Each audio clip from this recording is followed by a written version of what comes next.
भारत माता की, भारत माता की, भारत माता की।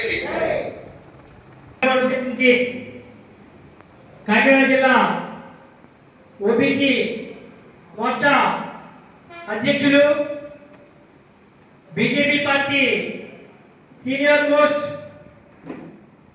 నాయకులు మన ఘంటసాల గోవిందరాజు గారిని మాట్లాడుతూ పోతున్నాం. స్థానిక ఎలక్షన్ పోటీ చేసే కాన్సెప్ట్ నేను ముందుకు వెళ్తాను పక్కాగా. ఇంకోటి ఏంటంటే మనకి పెద్దలు చెప్పారు లాస్ట్ టైం ఏమన్నారంటే మీరు రాజకీయాల్లో సేవ చేయడం. అందరికీ నమస్కారం. నా పేరు ఘంటసాల గోవిందరాజులు. నేను ఓబీసీ మోర్చా జిల్లా అధ్యక్షుడిగా చేస్తున్నాను. అలాగే ఈరోజు గోకవరం గ్రామంలో మన తొట్ట దుర్గా మల్లేశ్వరరావు గారిని తొట్ట మల్లేశ్వరరావు గారిని ఈరోజు గోకవరం మండల అధ్యక్షుడిగా నియమించడం జరిగింది నూతనంగా.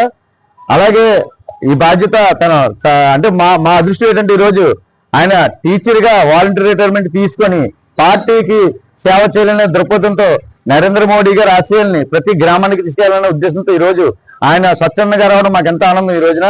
అలాగే మా భారతీయ జనతా పార్టీకి మరింత బలం చేకూరి ఈ గోకవరం మండలంలో కూడా ఇంకా మరింత బలంగా ముందుకెళ్తామని చెప్పి నేను కోరుకున్నాను. ధన్యవాదాలు. అలాగే మనకి ఈ రోజున ఆయుష్మాన్ భారత్ కానీ, అలాగే ప్రధానమంత్రి గారి ఆల్రెడీ PM-AY ప్రధానమంత్రి ఆవాస్ యోజన ఇల్లు కట్టి ప్రతి ఒక్కరికి కూడా లోన్స్ ఇస్తున్న సంగతి మీ అందరికీ తెలిసిందే. అదే విధంగా PM-EG ప్రధానమంత్రి ఎంప్లాయ్మెంట్ జనరేషన్ స్కీమ్స్ అని కూడా లోన్స్ కట్టి ఇవ్వడం జరిగింది. అలాగే 20 లక్షల లోన్కి గాను 80 అంటే 30%, 35%, అలాగే 40% సబ్సిడీలు ఇవ్వడం జరుగుతుంది. ప్రతి ఒక్కరూ కూడా అంటే ప్రతి ఒక్క భారతీయ జనతా పార్టీ అలాగే ప్రతి ఒక్క బీసీ కానీ ప్రతి ఒక్కరు కూడా ఆర్థికంగా ఎదగాలనే ఉద్దేశంతో నరేంద్ర మోడీ గారు ఎన్నో పథకాలు ప్రవేశపెట్టడం జరిగింది. ఇవి ప్రతి ఒక్కరు కూడా ఆల్రెడీ గ్రామాల్లో చేరడం లేదు. ఇవన్నీ కూడా మా ఓబీసీ మోర్చా అధ్యక్షుల ద్వారా గ్రామాలకి ప్రతి పథకాన్ని కూడా చేర్చే విధంగా మేము కృషి చేయడానికి ముందుకెళ్తాం.